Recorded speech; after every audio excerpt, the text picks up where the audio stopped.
to another episode of Just a Couple Things, y'all. Hosted by your sister, Jessie Woo. Welcome back. How are y'all doing? There are many things to discuss in today's episode, but before we get to it, are you subscribed? Are you subscribed? I know you're watching me right now on YouTube. I can see you watching me and watching me see you watching me. But are you subscribed to my YouTube channel? And while you're at it, are you following me on every streaming platform that streams podcasts? You do know that you audio listeners get the episodes first, right? Yes, you get it first. So if you're on Spotify, hit follow. If you are on Apple Podcasts, hit follow.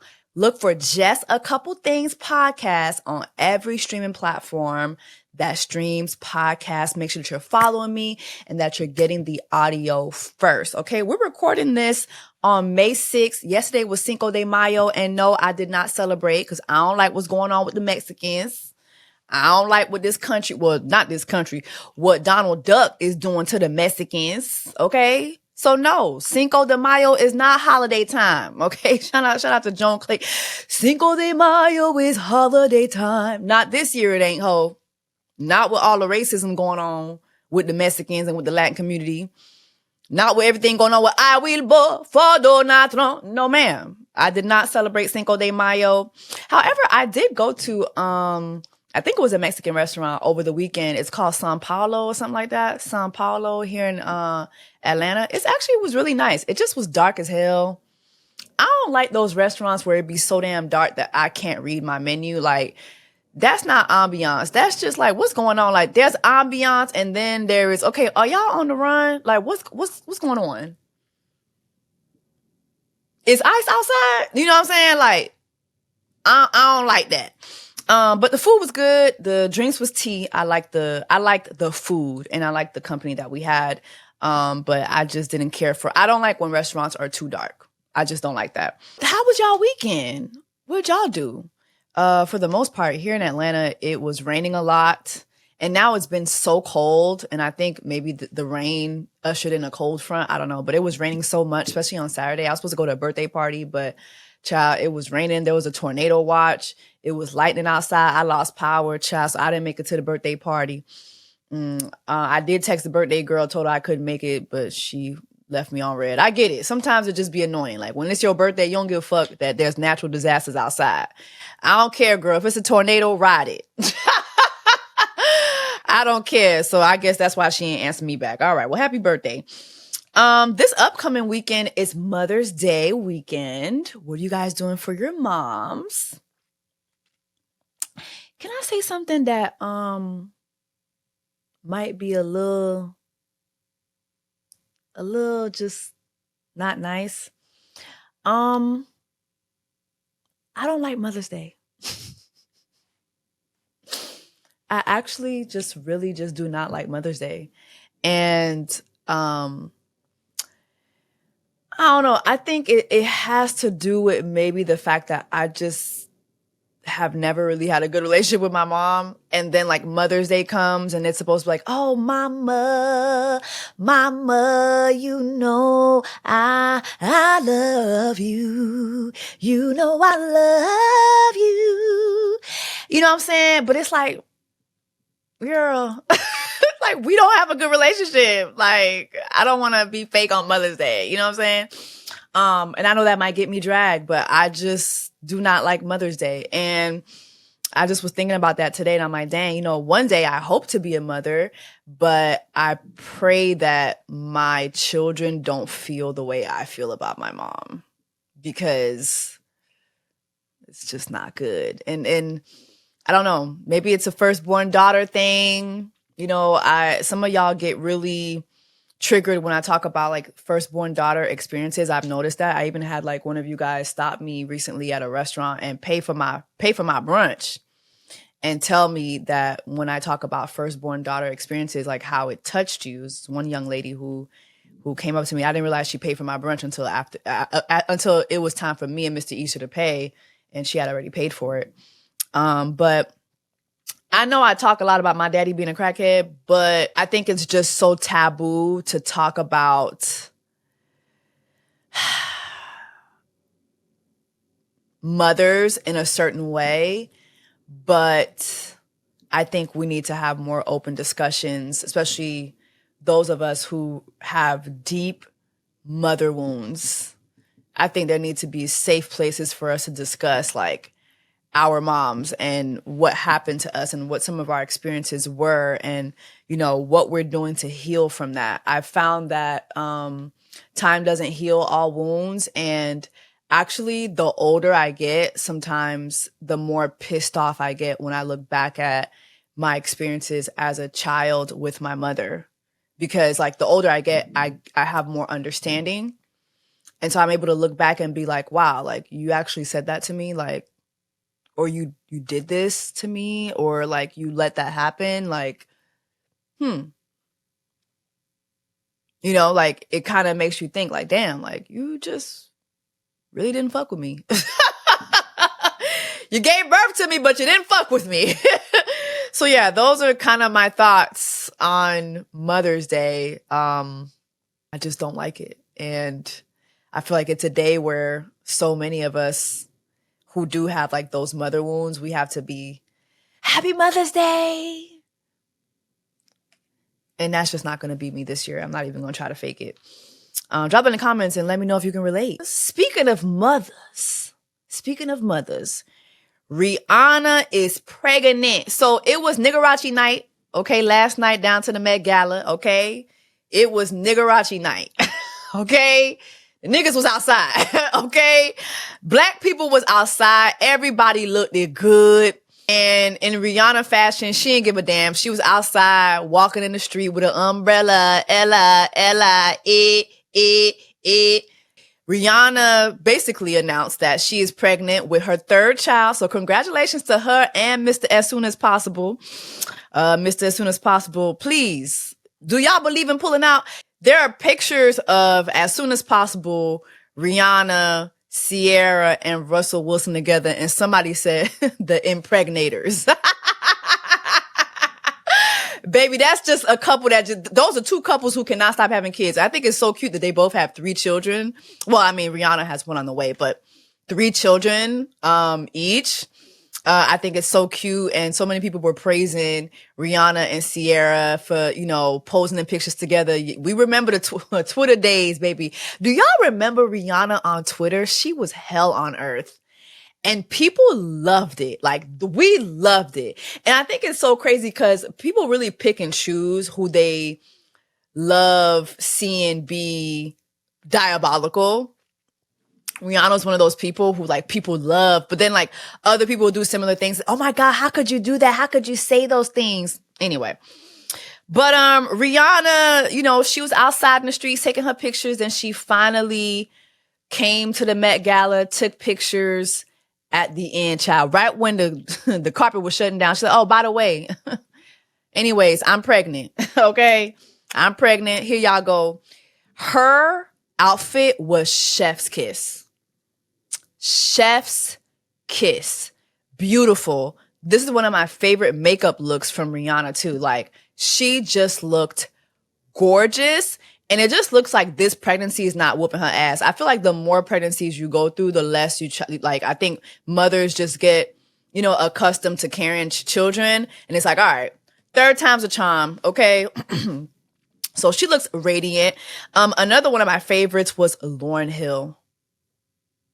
Look at this number from Lauryn Hill. I feel like people were not obsessing enough over Lauryn Hill for me. Like, she smashed the theme. She looked amazing. Makeup on point. Hair. Even the fan being part of the theme was insane to me. And Lauryn was on time. Lauryn Hill was on time. Cameras were still out. People were still on the red carpet. She was on time. Praise be. Okay? Please give Lauryn Hill her flowers, okay? She looked it good. Another one of my favorites was Damson Idris. Oh my gosh. I like the little reveal. He has a movie coming out with, I think, is it Tom Cruise or Brad Pitt? One of those famous white men who be in all the movies.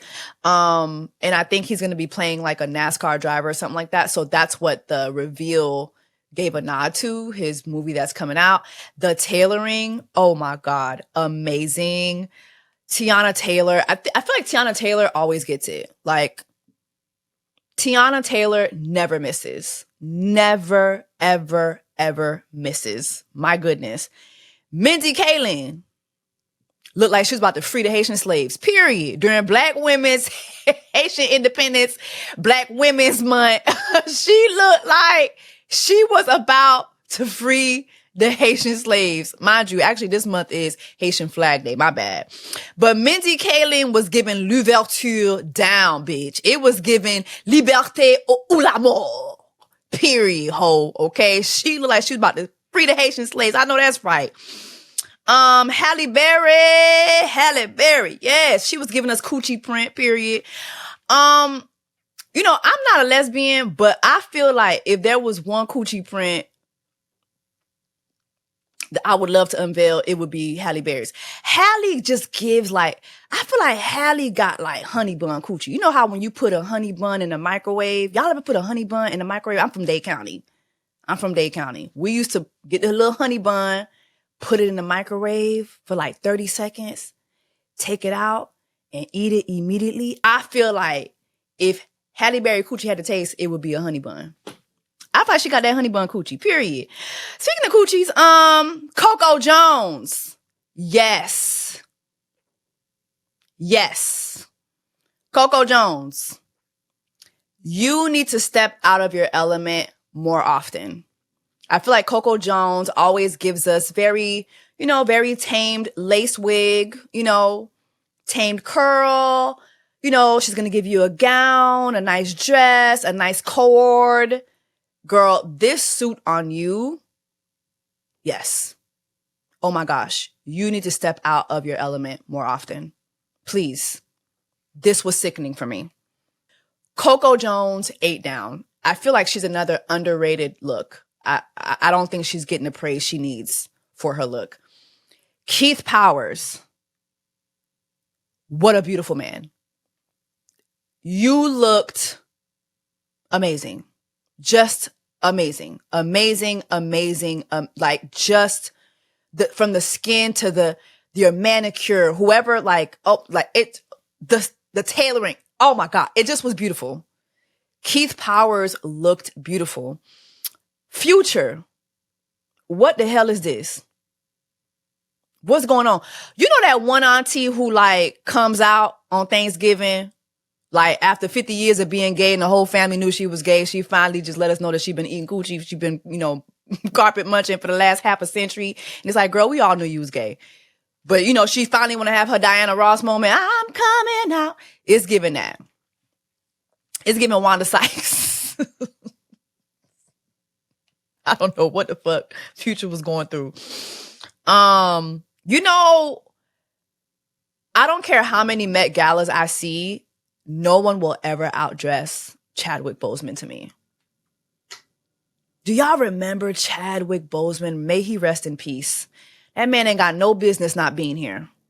Do y'all remember this Met Gala look from Chadwick Boseman? The coils in his hair, his manicure, the rings, the way he held onto his blazer, his finger placement, his gold shoes. That man looked godly. I'm just getting chills just thinking about it. Look at this look from Chadwick Boseman. Nobody will ever outdress this man. Nobody.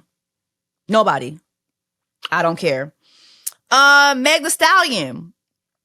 What y'all think about her look? She gave a nod to Josephine Baker.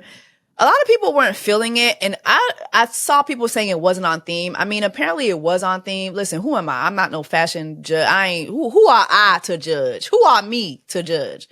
I'm not no fashion connoisseur. But I do feel like Meg, you're just constantly giving sexy. You're constantly giving sexy.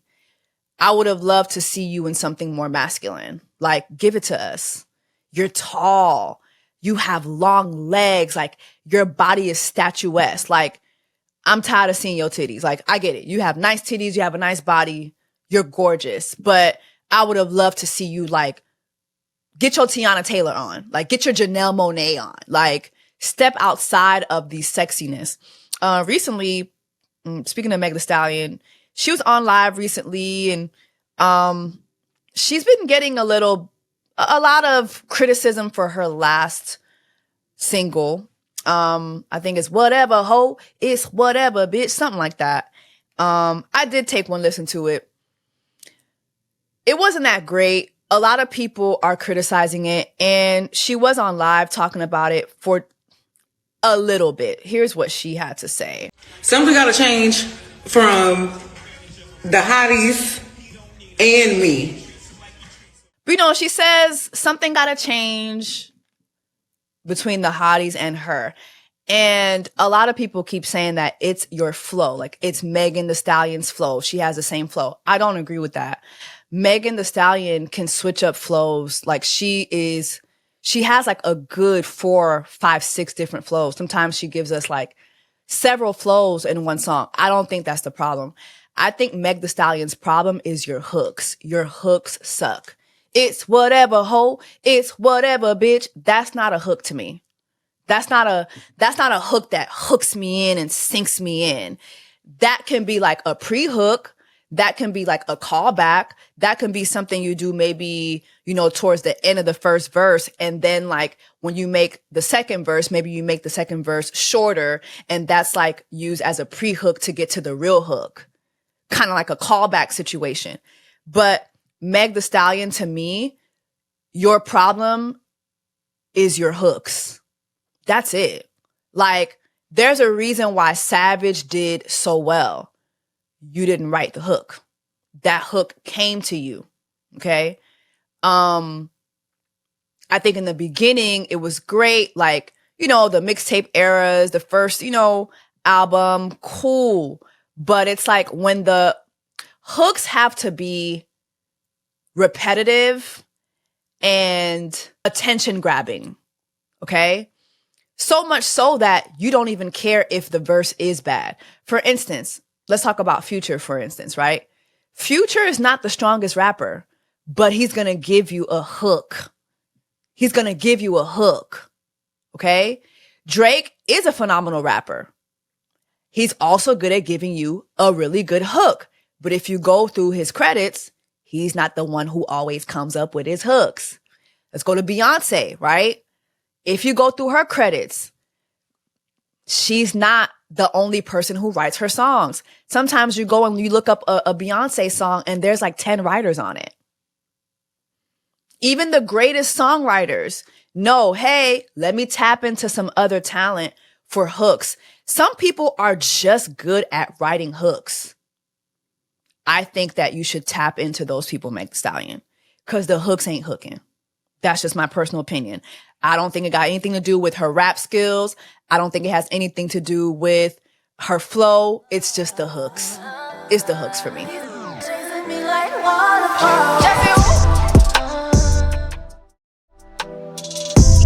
Speaking of hooks, child, let's talk about Diddy. So on Cinco de Mayo, and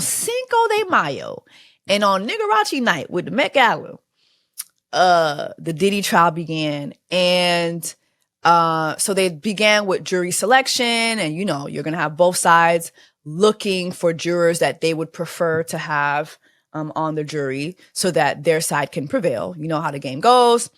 You had Diddy, who expressed that he was a little nervous as he requested a bathroom break. I think that says a lot. A little nervous. I don't know. I've personally never heard anything like that humbling come out of Diddy's mouth. But anyway, as jury selection is happening, the jurors or the potential jurors are being asked, you know, about different names that are going to be brought up during the trial, you know, like Kid Cudi, you know, Mike Myers, Young Miami, Kanye, you know, like all these different celebrities, basically just asking their thoughts on these celebrities to see like if they would fit into who they want to be jurors. Michael B. Jordan's name comes up. And I was shook by this because I'm like, I didn't remember his name being a factor in all this Diddy stuff. So according to Rolling Stone, this is Vibe magazine who posted this article yesterday. Rolling Stone reported that while Michael B. Jordan, his name was brought up during jury selection. Rolling Stone reported that while Jordan won't be called as a witness in the trial, his name was mentioned because of his past relationship with Cassie Ventura. Not Stack and Mary, not just being a storyline for sinners. Okay? Michael B. Jordan got a type, don't he? Their 2015 romance was referenced in the singer's 2023 lawsuit against Combs. During a period when she and Diddy were not together, she began a flirtatious relationship with the actor, now revealed to be the Sinner star. When the disgraced mogul found out, Combs allegedly called the actor and threatened him.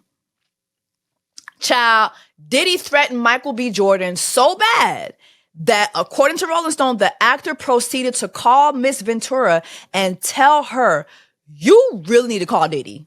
Like, you need to call Diddy. And this is all per her 2023 lawsuit. And I'm just thinking, my God, so Diddy was not only a menace to women, obviously. We've known Diddy to be a menace to so many people, but just considering the fact that he blew up Kid Cudi's car, what was he threatening to do to Michael B. Jordan? What this man was, Diddy is the gorilla. Diddy is literally the gorilla that y'all are talking about on the internet. When y'all talking about 100 men versus one gorilla, Diddy is that gorilla. I'm not understanding why, so many years were passing by and this man was being a menace to you men in the industry. Y'all didn't think to team up and just give it all you got and just go up against the gorilla? What is going on?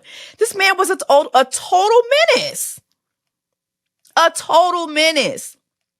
Speaking of menaces to society, we still in Just a Couple Things, child. Just a couple things, y'all. Have y'all seen the story of Shiloh Hendrix? Shiloh Hendrix, the mom who was on the playground, white mother, called a black child an N-word and was caught on tape doing it. Let me see if I can get y'all this video. Hold on. Did you call him a the child? The fuck you talking Did you about? call the child the word? None of your fucking business. It is my own business. You call him a Okay, why don't you have the boss to say it right now again? Fuck you. Okay. Alright, that's what you say. You don't go digging through people's shit, you dumb fuck. Nobody dig into your shit. A little fucking kid just did, you dumbass. That little kid, you call him a Yeah. The little child? What if he acts like one, he's gonna... Are you about to hit him? You chase him here? He took my son's stuff. So that gives you the right to call the child, 5-year-old, and the N-word. If that's what he's gonna act That's like. what you're gonna call him. That's what he's gonna act like. That's a hate speech. And you can be recorded for that. I don't give a shit. Huh. Fuck off. Okay, we'll see about that, what the internet has to say about you. This mother was obviously caught on video saying this to a little black boy. A little black boy. So her son or her child, I couldn't make whether it was her daughter or her son, but her child is on the playground and, kids are being kids. And apparently the guy who caught this on video, let me get his information.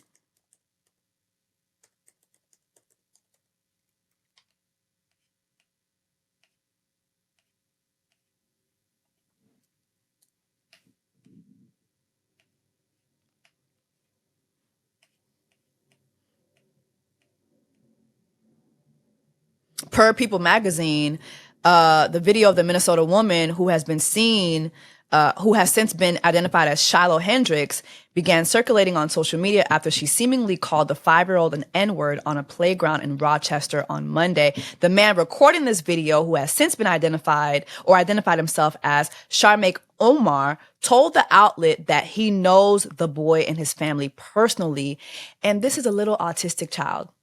Okay, so the video started circulating, And per this People magazine article, and it's all over the internet, this woman was able to raise $600,000 to help protect her family. Okay. So a lot of people are calling for Gibbs & Co., who is the company who she was able to raise the money through. They're calling for Gibbs & Co. to ban the GoFundMe because it's still raising money as of today. She's at $600,000. And people want you to believe that racism is gone, that this country is not racist. Millions of people, the people who are donating to her, saw Shiloh Hendrix call a black boy the N-word for just simply being a black boy. And if you look at the video, she was on her way to go hurt that boy. If you listen to the conversation, she was going to hurt that boy had Mr. Omar not picked up his phone and started recording her. That's what she wanted to do. There's no telling what she was going to do once she put her hands on that little autistic boy. And to see this woman be able to raise $600,000, and mind you, somebody was able to point this out. Many people have been able to point this out, but not only are, these are folks who want us to believe that racism is gone. It's not gone. But also these are folks who believe in pro-life, right? Y'all are pro-lifers. Right? These are Trump support. Isn't that one of the main reasons why Trump had the support he had was because he's pro-life? Well, this is how you pro-lifers speak to the lives of these kids. You call them the N-word. You call them the N-word. This is why there are women out there who, once they find out that their children have certain conditions, they decide not to have the child, and it should be their choice. You know why? Because this is the type of world that these children come into. Let's have that conversation. You Christian pro-lifers, right? You Bible thumpers, right? This is how you all speak. This is how you all treat people's children. You'll donate $600,000 to a white woman who you see on video calling a black boy the N-word. But we can't even get that type of funding for black autistic children. We can't get that type of funding for impoverished neighborhoods for their school systems. We can't get that. But y'all will rally behind a white woman calling a black child the N-word. This is 2025. And y'all want us to believe the Klan ain't real and racism is gone because we have Barack Obama in the White House. Y'all want us to believe this. Y'all are the same people who didn't like Kamala because of her fucking laugh. Y'all couldn't stand seeing a black woman have black woman joy. It's just ridiculous. It's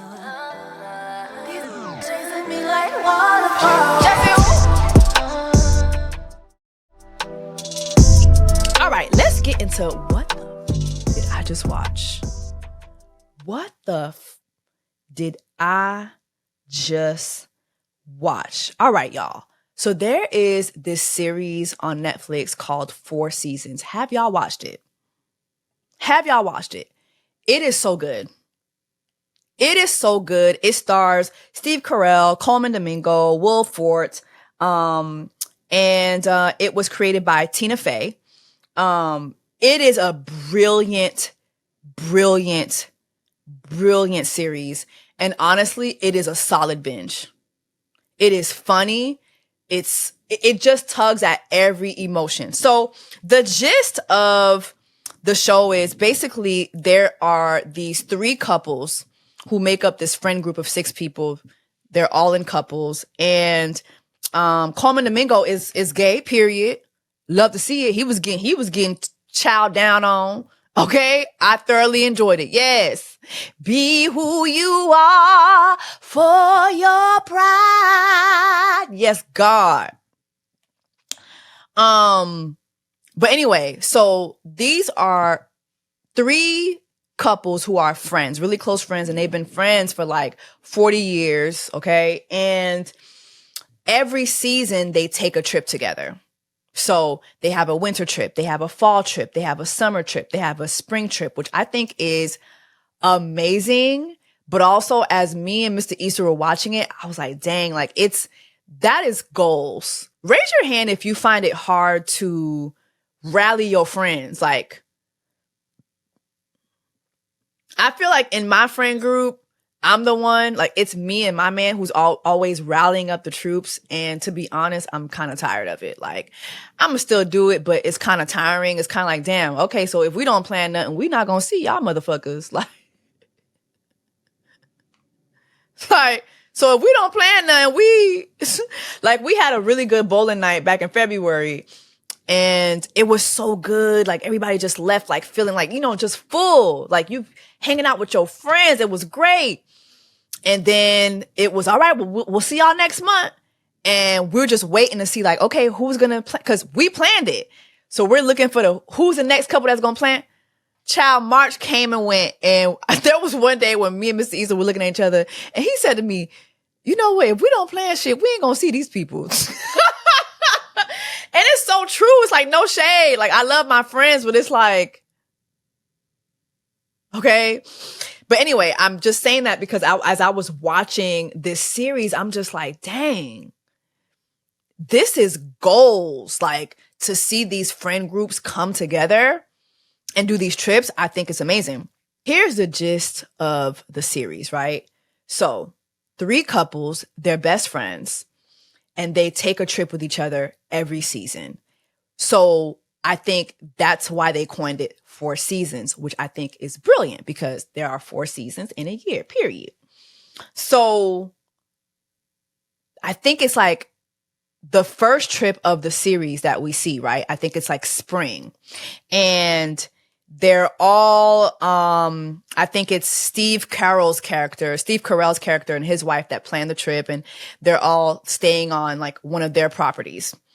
They're having a good time. Like, it's a couples trip. They're having like the first night, they're having like a big couples dinner and it's romantic. It's great. Then the following day, the guys go off, they veer off, and the girls do their thing. So as the guys veer off, Steve Carell looks at his friends and he says, I want a divorce from my wife. I'm tired. Mind you, he says this like after the guys like, yo, like, y'all are couples goals. We love y'all. Like, y'all's marriage is such a great example. And Steve turns to them and says, fuck my marriage. I want out. I want a divorce from that hoe. She boring as fuck. She don't like to do no new things. If I'm not encouraging her to do some shit, she ain't doing it. And like, he just goes down the laundry list of everything that makes his wife annoying. And as they're hearing his reasoning, they're like, yo, like, this is not like reasons, like, this is not grounds for divorce. Like, okay, she boring. Okay. He's like, no, she's boring. I want out. So that's their conversation. And they're going back to the cabin or the house where all the couples are. And you see the couples kind of veer off and they're all like having these conversations about, damn, like, who's going to tell her? Who's going to tell her? So Tina Fey's character is like, okay, I'm going to tell her. So she says she's going to tell her the next day. Well, lo and behold and lo, the next day comes, Steve Carell's wife surprises him with a vowel renewal. Okay, is it vowel renewal? Not vowel. I'm sorry. With a vows renewal, okay? Mind you, this man just told a friend group he hates your guts and he wants a divorce. All right. So Tina Fey is trying to figure out, like, should she just say something? It just seems awkward and she opts out of saying anything, right? Mind you, Steve Carell is like 2 towns away getting bagels from her favorite bagel spot. And when he comes back from the favorite bagel spot, it's a vow renewal ceremony. Surprise! To celebrate 25 years of marriage, I want to get married again. And mind you, she done invited all their loved ones, family, friends, co-workers, grandparents, great-grandparents. It's motherfuckers pulling up in urns, dead parents, dead family members. Everybody is at this motherfucking wedding. So he has no choice but to go through with it, right? So he's down to the vow renewal thing or whatever. She giving her vows that she wrote, you know, letting him know how much she loves him, how much, you know what, like there's no other person I would rather do this life with. I love you. And I know I get on your nerves. But what's better than me getting on your nerves for 25 years other than me adding up another 25 years of getting on your nerves? You know, I look forward to getting on your nerves for another 25 years, point blank, period. And then so she hands him over his microphone for him to say his vows. Mind you, he ain't know he was down to no vow renewal. He was down to the bagel shop. He was down to the bagel shop, thought he was going to come back, you know, and fake it through this trip. She hands him his mic for him to say his vows. And as he goes to get the mic, they had like a guest house that was in the background. And as he goes to grab the mic, the guest house explodes. Explodes. Like it's a big ass explosion. The episode ends. We get to the next episode and they're on a beach. So it's the next season and it's summertime. All the couples are on a beach. You see Steve Carell like grabbing his phone. He's like, hey baby, hold on. Let me take these pictures of you. And when we look, it's not his wife. It's some younger bitch in her 30s. Okay? Come to find out. Come to find out. Down to the vow renewal ceremony. He told that lady, hell no, to the no. I do not want to get remarried to you. Okay? I'm not Jagged Edge. Let's not get married. All right? Now he has this younger girlfriend and you see his wife like struggling. Child, not me telling y'all the whole damn, sorry. Not me telling y'all the whole damn a series, but make a long story short, child. I'm already telling y'all all the tea. I might as well continue to spill it. It's still really good. Please watch it. It's a really good series. But we see his wife struggle. He done moved on to younger, sexier, and she's struggling to find, you know, her next thing. And child, for the fall trip, all the couples end up at this resort and lo and behold, who's there? His ex-wife. And she's there on a solo trip. And she's trying to get laid by one of the workers, but it's not giving that. So she's struggling, but here he is moving on with this younger woman, right? That winter couples trip, right? And, actually, no, I don't think it was a trip yet, but that winter, their daughter that they shared has this like play that she wrote for school and she invites, you know, her parents, the friend group, they all come support her. Before they get to the play, she meets the new girlfriend. She ain't really feeling her, but she's there, right? She goes shopping with, Steve Carell and his new younger girlfriend. The younger girlfriend buys her like this bookshelf thingy, really nice gesture, right? So now we down to the play. The daughter comes out. She brings out the bookshelf that the girlfriend bought her. She blows that shit up. She calls the new girlfriend a fuck ass hoe who ruined her fuck ass life. Fuck you, you bitch, you young bitch, you destroyed my family. Like it is insane. Like it is fucking insane. It's so insane the young bitch leaves, okay? It's so insane she fucking leaves, right? So anyway, come the real winter trip. This is the first time that all the couples are together, but Steve Carell and his young bitch, they actually take a trip with her young bitch friends. He not really feeling it. It's not going the way he really thought it would go. He misses his friends. He FaceTimes his friends. And by this time, his wife actually finally moves on and she has this, you know, boyfriend. And he's an older guy. She finally moves on. Things are great, right? So he FaceTimes the friends and it's New Year's. And they do the whole, you know, should all acquaintance be forgotten days of all lang syne? No, that whole moment. So they have that moment. He tells them he loves them. They say the same. The next morning, Tina Fey's character gets a phone call. Bitch, Steve Carell done died.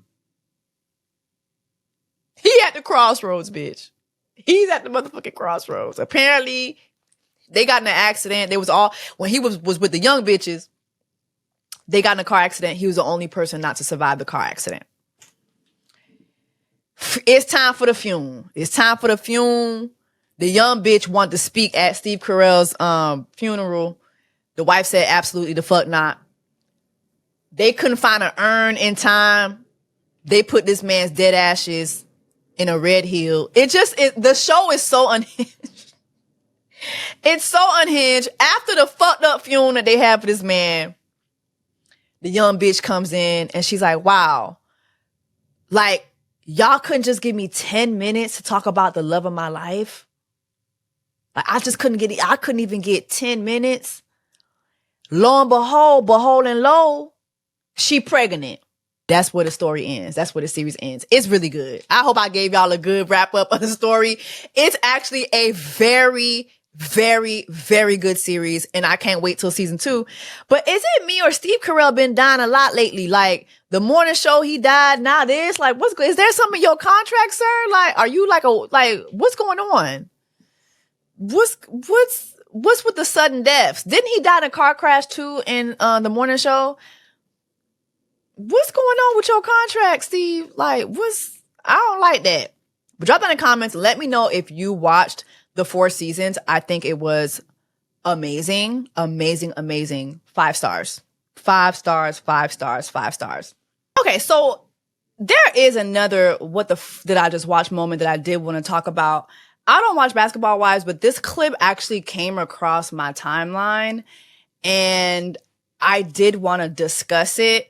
Now, obviously, for copyright reasons, we can't play the full video. However, just so you guys get the gist, I guess all the ladies are at dinner, right? And there's a conversation happening between Evelyn Lozada and Jennifer Williams. I don't know if you guys have been like hip to what's been going on with Jennifer Williams, but she married a scammer. Like, it is what it is. The man is a scammer. And I would say allegedly, but shout out to Simone Redwine. She's been able to expose so much about this man and his day trading. The man's a scammer. Also, the man is an abuser, okay? He had a whole case where he had I guess it was I'll just say it was an interaction between an ex-girlfriend of his that got physical, and the girl was so scared that she jumped off a balcony to escape this man. Okay. I don't remember all the ins and outs of his case, but if you follow Simone Redwine, her and I actually have a show on my channel called Till Lies Do Us Part. Please make sure that you're watching it because it's really good. But on her page, Girl Is That Legal, she talked she did an extensive look into this man's record. And the guy's he's a fraud. He is a fraud. Point blank, period.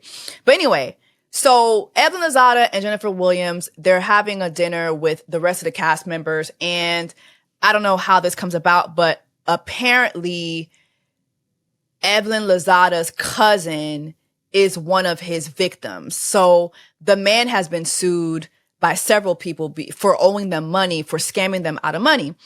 And so she confronts Jennifer about this. And I just want you guys to hear this. Like, hold on. Tell your man to send her $1,500 back.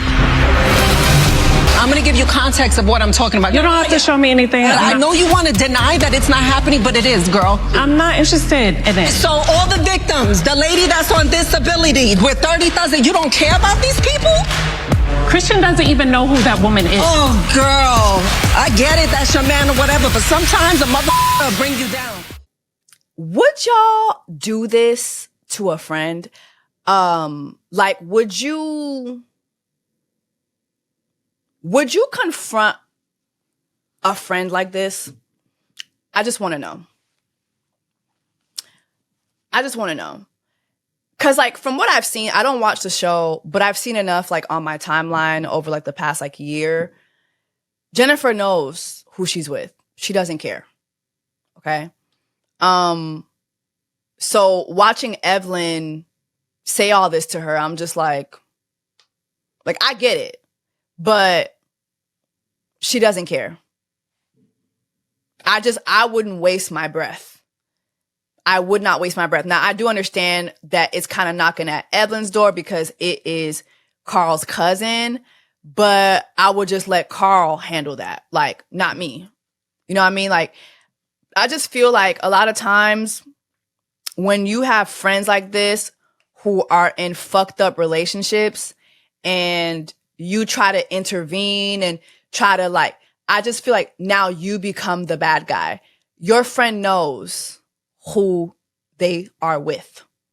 They know what they're dealing with. Like, and I just feel like unless you have a friend who absolutely just is in the dark, that's different. And there's a way to deliver that type of information. But when it's like this and it's at a dinner in front of all these people, obviously, you know, they're filming a show. It's for a storyline. But I just feel like in real life, that just never pans out well. It just doesn't. Like I've had instances when, especially when I was younger, like in my 20s, like especially like my early 20s, like when my friends would be going through certain things. Like I remember one time I had a friend who was in a relationship with a serial cheater. Like this man was cheating on her left and right. It was nasty. It was disgusting. I remember we all went on a trip together, right? And before the trip, he just did something terrible. I can't remember what it was, but like I stepped in and I was like, yo, like, sir, like you're doing way too much. Like you're hurting my friend. Like, cause it was bad. Like psychologically, like she just was going through it. And when she found out that I stepped in, her and our friendship was never the same. It was never the same. And I just learned right then and there, like I've had instances with family members too. I've just learned like, especially in my 20s, just stay out of people's relationship. Unless it's somebody who you know, like is just in the total dark. Most of the time, these people know who they're with. They know they're with a scammer. They know that they're with, like they know who they're with.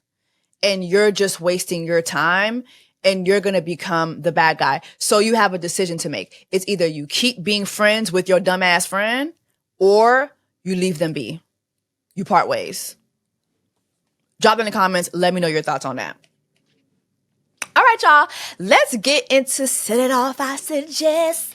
Set It Off, I Suggest. Set It Off. All right. Y'all do know that y'all could send in your Set It Off, I Suggest letters to my email, right? It's jessacouplethingspod@gmail.com. jessacouplethingspod@gmail.com. Let me go ahead and read this letter from one of my sisters. Hey, sister, I love your show. I love your YouTube. I love everything that you do. You are my big sister in my head. I wanted to write you this letter about my friend. So this is my best friend of 5 years. We've always been close. A few months ago, I broke up with my ex. I haven't even done anything sexual with him except kiss, but he told me he got an STD. Ooh, Lord, hold on. Did I bring my water? My Lord, I need, my Lord. I haven't done anything sexual with him except kiss, but he told me he got an STD because he cheated on me. My Lord.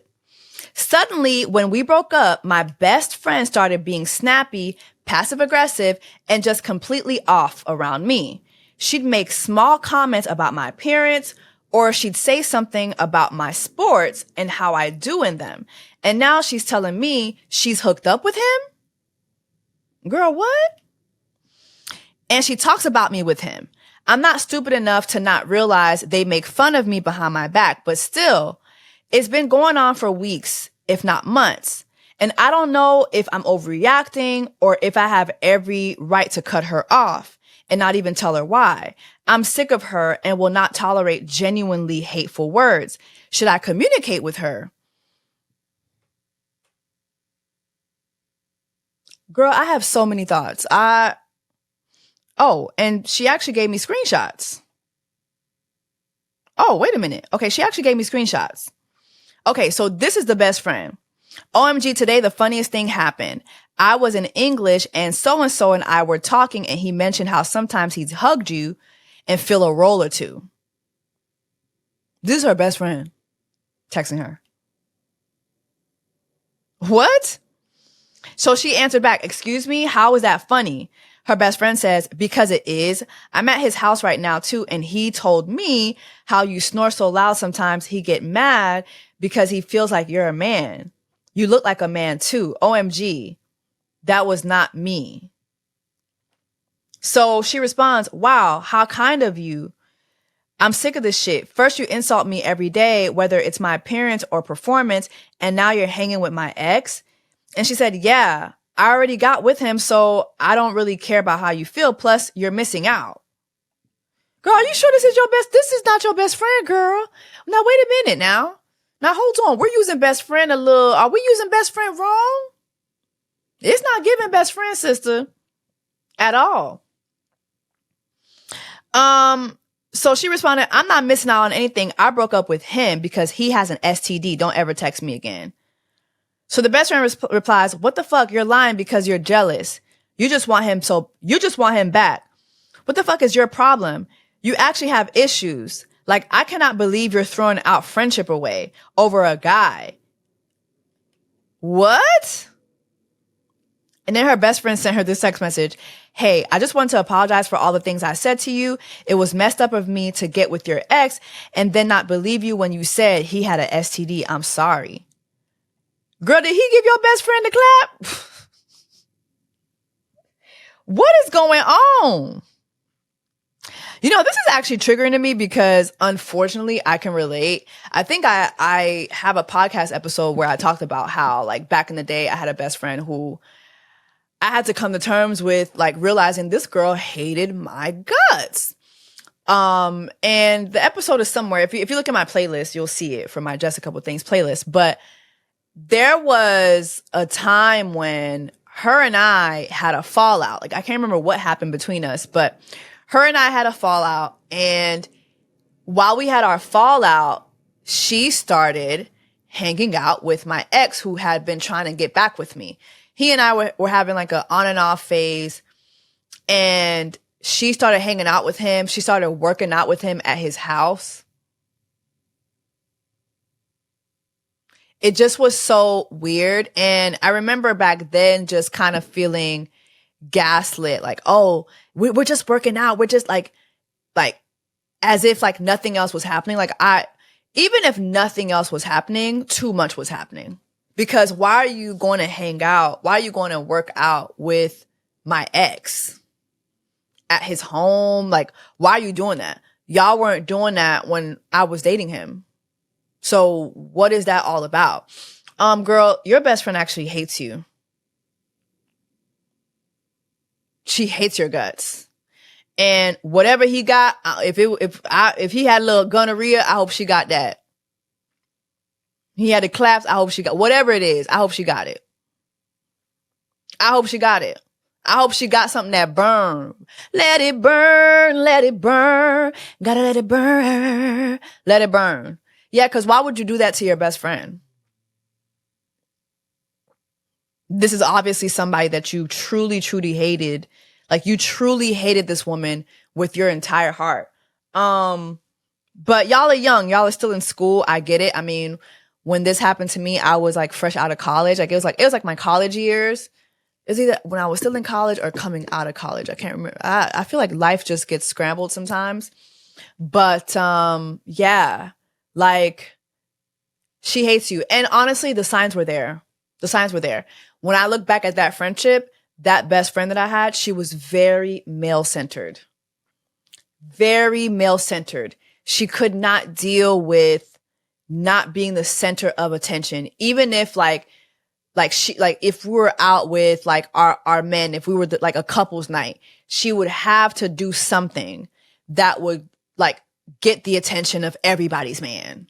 Whether it was dressing a certain way, whether it was behaving a certain way, she had to have all the men's attention. And it just was, I remember feeling ghastly, like, oh, I mean, that's just her personality. Like, are you insecure? And it was like, no, it had nothing to do with me and everything to do actually with her. I think being male-centered is a form of insecurity.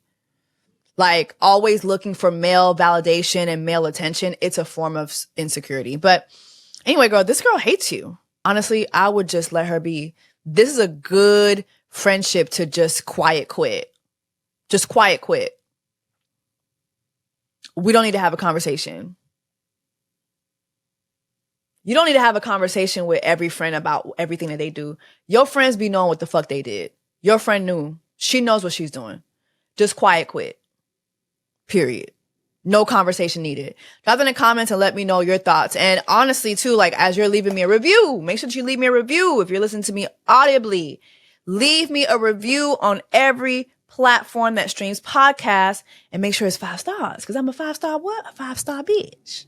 But yeah, even when you're leaving me your review, let me know your thoughts on this Just a Couple Things, and this I Suggest letter. I feel like she just quiet quit the friendship. I wouldn't have no conversation for you. Point blank, period. But anyway, y'all, thank you so much for listening to another episode of Just a Couple Things. I'm your sister, Jessie Woo. I look forward to seeing y'all in the next episode. Until then, take care of yourself and each other. Bye. Jessie Woo, GBS. I just turn the water on. Big old flex. She never saw before. He's chasing me like waterfall. Jessie Woo.